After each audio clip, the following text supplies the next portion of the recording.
Muy buenas tardes, bienvenidos a una nueva edición de Prevención TV, ya en su sexta temporada. Como habíamos planteado hace 7 días atrás, cuando hablamos del tema de nutrición, un abordaje totalmente distinto, algunas veces puede fallar. Y falla.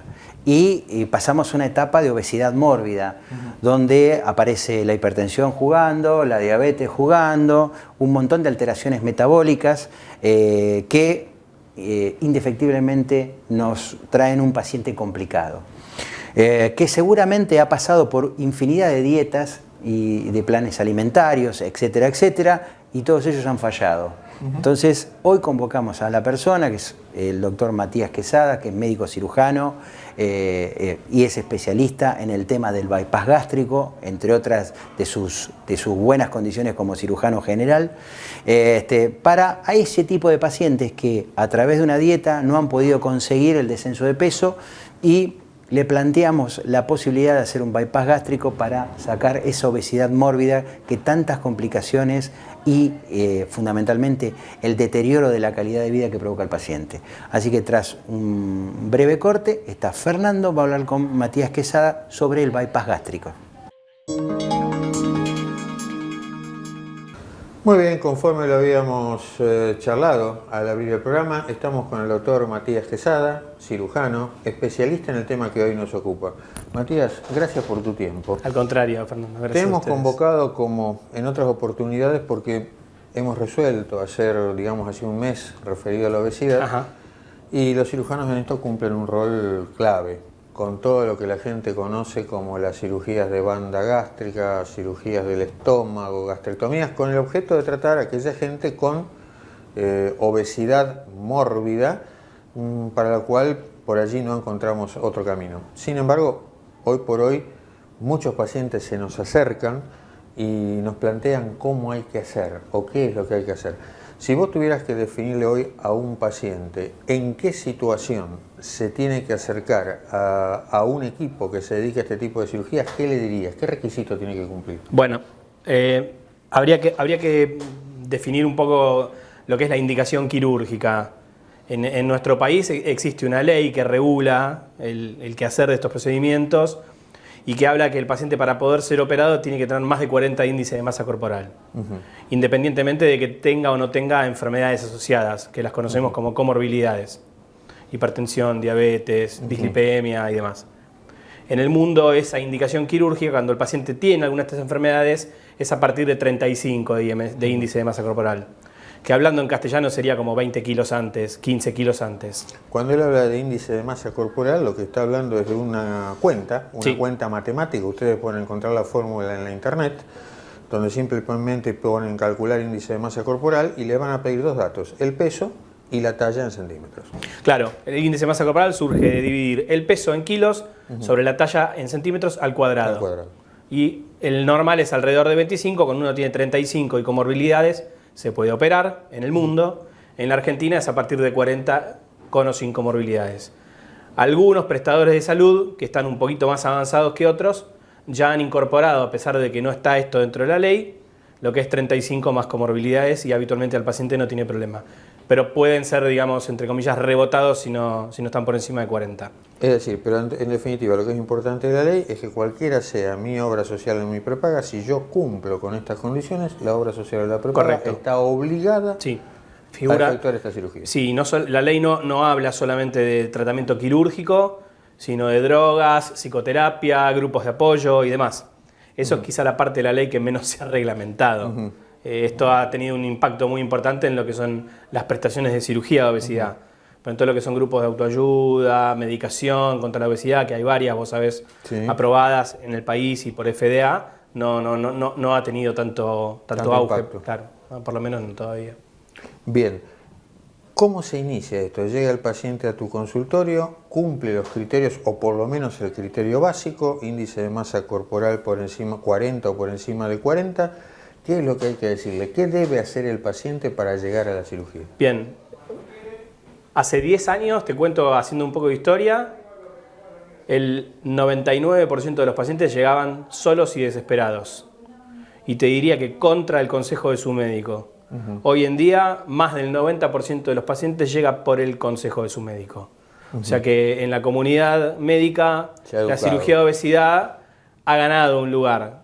Costó, por supuesto, y hay que seguir haciendo las cosas en forma seria para que eso no se dilapide, pero la mayor parte de los pacientes viene por el consejo de su cardiólogo, su endocrinólogo, su cirujano de columna.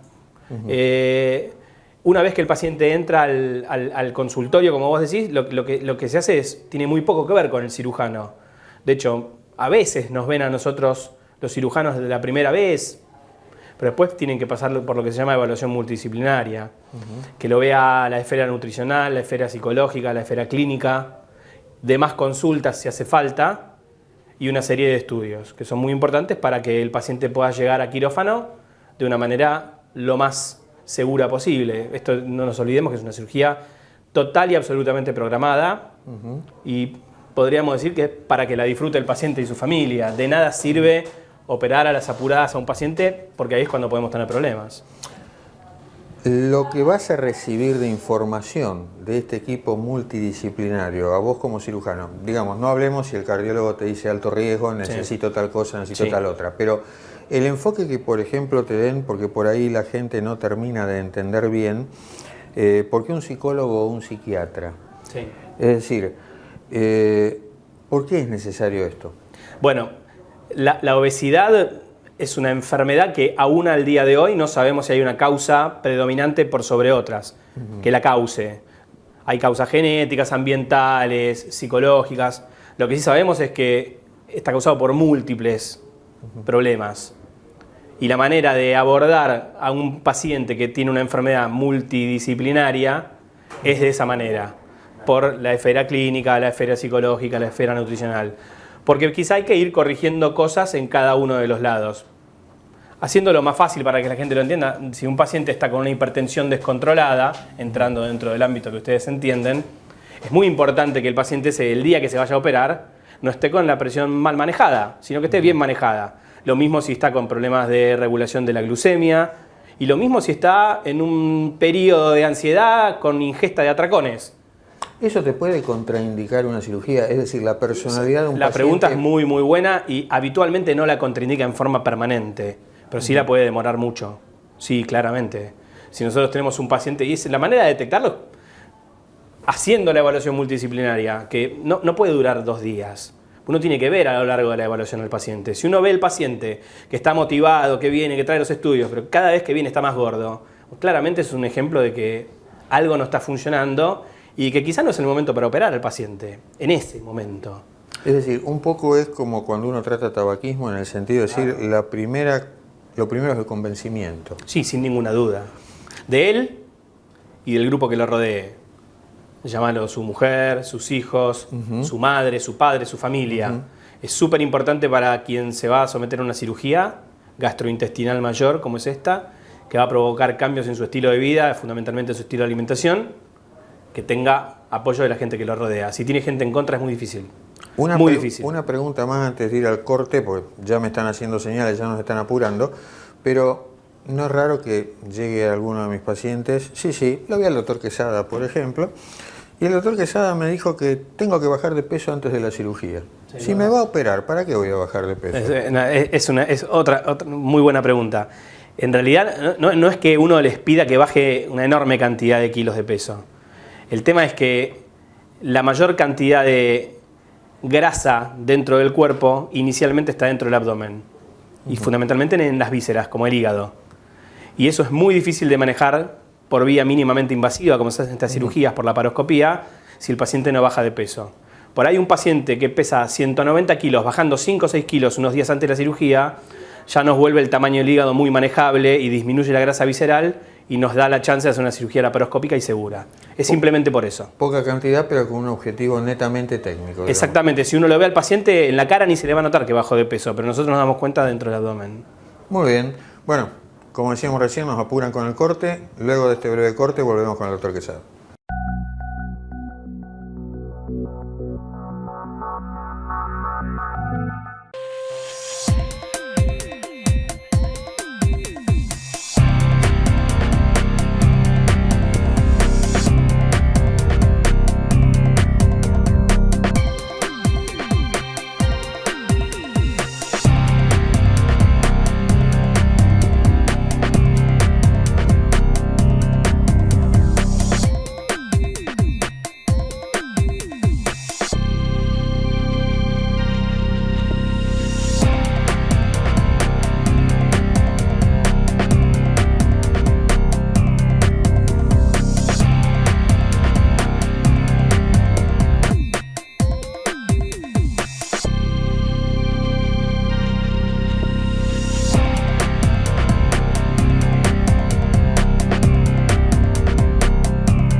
Desde que usted contrata una cobertura médica hasta que comienza a utilizarla, todas las empresas son iguales.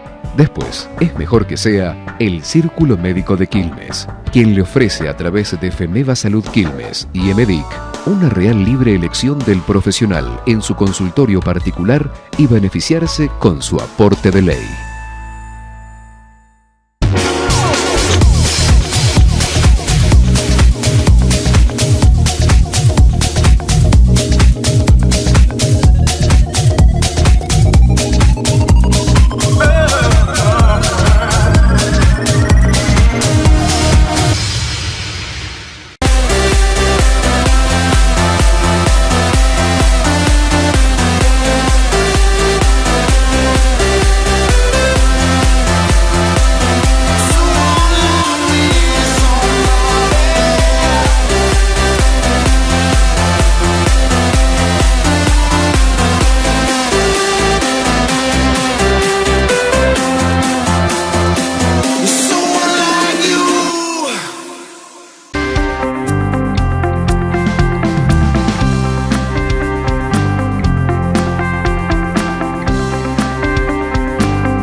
912 operator, what is your emergency? It's my dad.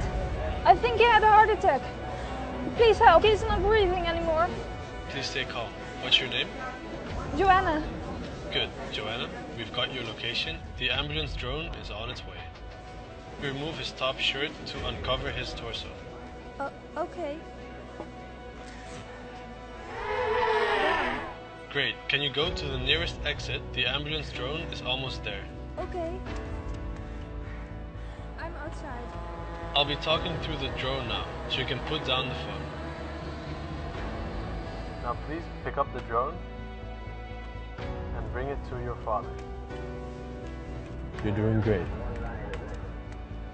Okay, pull the green lid. Now place the pads on your father's chest. Good, I can see that the pads are properly applied. Joanna, please stay clear of your father. We'll take it from here.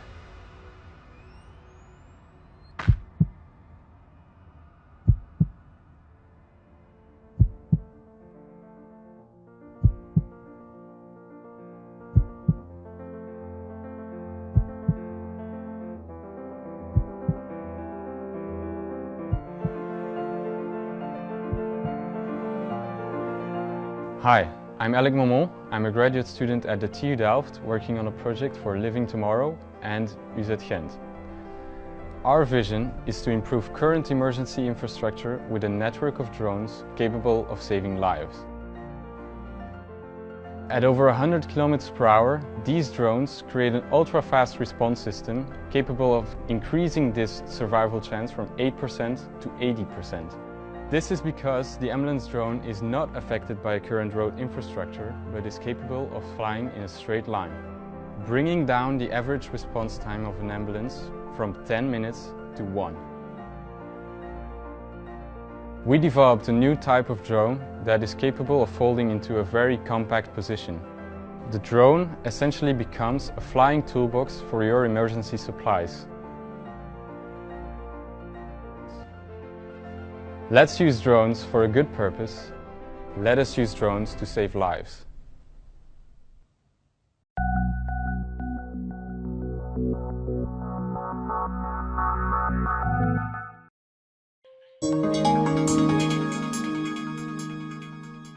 Bueno, volvemos del corte. Volvemos del corte, empezamos hablando algo en el sentido de que el cirujano me pide que baje de peso y explicaste claramente el porqué. Contanos cuáles son estos tipos de cirugías, si son todas iguales, si hay distintas técnicas, si algo ha cambiado en estos años. No, hay diferentes técnicas y podríamos decir que si bien no existe una técnica que sea hecha por un sastre a medida para cada paciente, lo que uno trata de determinar después de la evaluación multidisciplinaria es, dentro de las técnicas que hay, cuál podría ser mejor para un paciente, que eso lo cumple la mayoría, pero cuál no es definitivamente para ese paciente. Por ejemplo, tenemos dos de las técnicas que más comúnmente se usan, son la gastrectomía en manga, que consiste en sacar la mayor parte del estómago y dejar convertido el estómago que queda en una especie de tubo pequeño, y la otra es el bypass gástrico, que alguna vez ya hemos hablado, que consiste en fabricar un estómago pequeño, pero a la vez unirlo a una parte del intestino de manera tal que la comida no vuelva a pasar por el estómago grande y por el duodeno. El bypass gástrico, por ejemplo, es una cirugía que le viene bien a casi todos los pacientes, muy bien a los pacientes con diabetes y muy bien a los pacientes con reflujo gastroesofágico, que es algo muy común de ver en obesidad. En cambio, la gastrectomía en manga en los pacientes con reflujo gastroesofágico a veces no la utilizamos tanto o no nos gusta tanto. Entonces, después de la evaluación uno se va fijando qué es lo que es mejor para el paciente. Técnicas nuevas en sí, hay algunas en etapa de experimentación, pero llevadas a la práctica clínica todavía no hay ninguna. Sí ha prácticamente desaparecido de la indicación lo que es la banda gástrica ajustable. Y los pocos pacientes con banda gástrica ajustable que vemos hoy en día son bandas que retiramos. O porque el paciente no bajó de peso, o porque lo reganó mucho peso, o porque ha tenido alguna complicación de la banda. ¿Se abandonó la famosa banda gástrica justamente por ineficiencia, digamos, sí, así en el objetivo? Es una técnica que, digamos, da una calidad de vida relativamente aceptable, porque básicamente trabaja por obstruir más que por restringir, y su límite terapéutico, digamos, está muy en el margen. Si uno la tiene muy ajustada, vomita. Si la tiene muy suelta, engorda. Entonces es algo que eso mágico que tenía de por ahí ajustarlo de acuerdo al momento, terminó siendo el talón de Aquiles. Y además a largo plazo es una técnica que lamentablemente provoca ciertos problemas porque no deja de ser un cuerpo extraño. Así que se corre a veces dentro del estómago, fabricando como una especie de hernia interna. Algunos pacientes con más mala suerte la banda como que les erosiona y se les mete dentro de la luz del estómago. Y esas son cosas que se ven a partir de 2 o 3 años de cirugía. Ah, poco tiempo. Sí. No. Hay por supuesto excepciones, pacientes que se han colocado una banda y han bajado 90% de los kilos de más que tenían y están contentísimos y no serían nunca otra cosa. Pero el promedio de pacientes está por debajo de los límites de éxito considerados. ¿Y cómo es la evolución de un paciente que ha pasado por una cirugía de estas? Vos lo operaste hoy, ¿cuál es el tiempo promedio? Por supuesto, cada paciente es un individuo diferente, pero el tiempo promedio al alta, ¿qué tiempo de internación, complicaciones esperables? Eso varía de acuerdo a cada grupo y por supuesto de acuerdo a cada paciente. El tiempo promedio de internación nuestro es un poco inferior a los 2 días, más o menos 40 horas, una cosa así es el promedio que tenemos. Todos los pacientes se van a casa con un tubo de drenaje colocado, que es una manguerita que tienen que controlar con nosotros y sirve para tratar si existe alguna complicación, de las cuales la más común es que algún lado de donde nosotros dejamos cerrado el estómago con aparatos que se llaman suturas mecánicas pueda filtrar. Si existe esa filtración y no existe drenaje, puede ser complicado porque el paciente puede desarrollar alguna colección intraabdominal, una colección de pus que le dé fiebre, dolor. Habitualmente si está el drenaje en posición, como casi siempre ocurre, ese líquido que filtra sale por el drenaje y el paciente lo único que tiene es que estar un tiempo más con ese tubo. ¿Y cuánto tiempo dura ese tubo? Nosotros lo sacamos alrededor del 7º día. 7º día. Hay grupos que lo dejan 15 días. Eso es variable, digamos. Viene después ¿cuántos kilos se pierden en promedio con esto? Nosotros no hablamos, ¿Qué tiempo? Nosotros no hablamos de kilos. La manera de medir si la cirugía es exitosa o no se llama porcentaje de exceso de peso perdido. Hablando para que la gente lo entienda, los kilos de más que uno tiene es el exceso de peso. De esos kilos de más que uno tiene, ¿qué porcentaje uno pierde? Para considerar exitosa la cirugía, debe perder a los 2 años más o menos un 50% de esos kilos de más que uno tiene. Con la gastrectomía en manga y con el bypass gástrico eso está alrededor del 75-80%. Claro, porque en realidad vos me decís... El paciente llega a casi su peso ideal. Más o menos. Hay un segundo grupo de cirugías normalmente asociado a esto, que son la de los colgajos, las cirugías plásticas, ¿no? ¿Esto va de la mano por ahí con esto que me terminás de comentar, o hay algún tiempo específico o especial a partir del cual yo tenga que citar al paciente para empezar a evaluar esto? ¿Es el paciente el que llega porque le molesta o es uno el que debe llamarlo? No, normalmente es una consulta del paciente y nosotros no recomendamos que lo hagan antes del 1 año y medio, que es más o menos el tiempo en el que siguen bajando de peso. Y siempre con un buen control clínico, nutricional, antes de someterse a una cirugía de esas de resección de colgajos, pues son cirugías grandes. Entonces uno tiene que determinar que no están en un estado de desnutrición relativa, que no hace falta ninguna suplementación vitamínica especial, porque las cirugías de colgajos son cirugías grandes que requieren que el poder de cicatrización del cuerpo esté lo más intacto posible. Así que primero los evaluamos de nuevo, digamos, y ahí los referimos al cirujano plástico. Ustedes ya directamente los reevalúan. Cada cobertura habitualmente tiene algún equipo de cirujanos plásticos que se encargan de lo que es la abdominoplastia, que también está incluida dentro de la ley, digamos. Los pacientes que tienen colgajos luego de haber sido sometidos a cirugía de obesidad mórbida, su prepaga debería cubrirles la abdominoplastia. Bien, forma parte de lo mismo.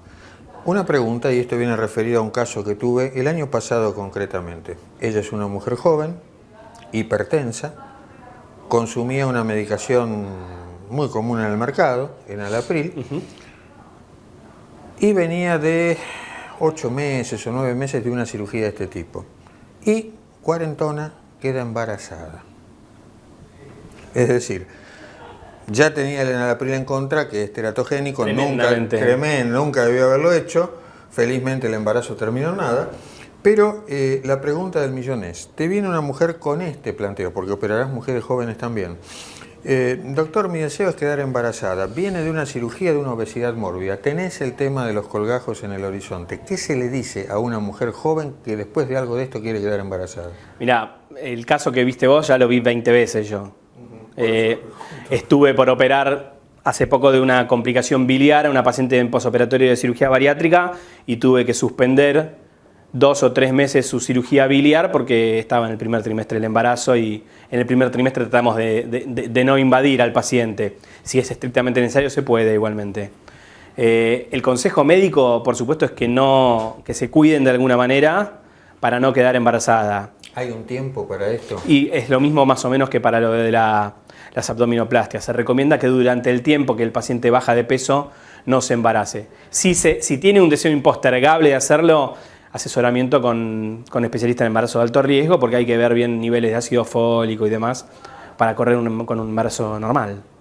Una última pregunta, porque ya nos corren con el tiempo, a propósito de algo que te conté fuera de cámara. El televidente que me contaba hoy que había visto un montón de estas cirugías exitosas, pero que andando el tiempo los pacientes volvían a ganar el peso que originalmente habían perdido. ¿Hay un plan B para esto? ¿Hay una segunda chance o en tu experiencia no? No, hay que evaluar caso por caso. La reganancia de peso existe, sin ninguna duda. No hay técnica que no la tenga. Las técnicas que menos reganancia de peso tienen son técnicas malabsortivas que se hacen muy poco en Argentina y tienen una incidencia muy elevada de desnutrición, o sea que es elegir qué enfermedad uno quiere tener. Si hay reganancia de peso hay que reestudiar al paciente, habitualmente no es una reganancia tan significativa como para llegar al peso inicial y hay que ver si hay causas anatómicas que uno pueda corregir con una nueva operación o si es todo causa conductual que haya que corregir con psicoterapia, medicación y demás. Pero sí hay alternativas quirúrgicas. Por ejemplo, a los pacientes que reganan peso después de una banda gástrica ajustable, lo ideal es cambiar su técnica de banda gástrica en una técnica más efectiva. Bueno, impostergable algo, me están haciendo señales de humo, no podemos seguir, nos vamos. Gracias por tu tiempo, gracias por aclarar los Siempre conceptos es un gusto. Y te estaremos citando probablemente en breve. Para cuando quieran. Gracias. Gracias.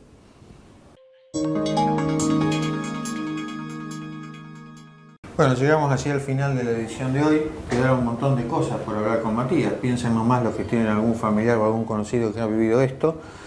Matías dijo que los tenía internado en promedio de 40 horas. Bueno, normalmente dentro de las 24 horas hay que dejar la medicación para la presión, hay que dejar la medicación para el azúcar, hay que dejar la medicación para el colesterol porque el cuerpo no tolera más nada.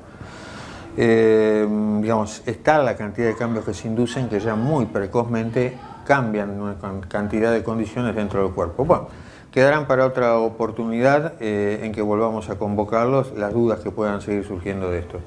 Espero sinceramente que les haya gustado, yo no tengo por lo personal más nada que agregar, así que los espero en una nueva emisión dentro de una semana. Hasta entonces y muchas gracias por la fidelidad. Que tengan muy buena semana y dentro de 7 días nos vemos en una nueva edición de Prevención TV. Hasta entonces.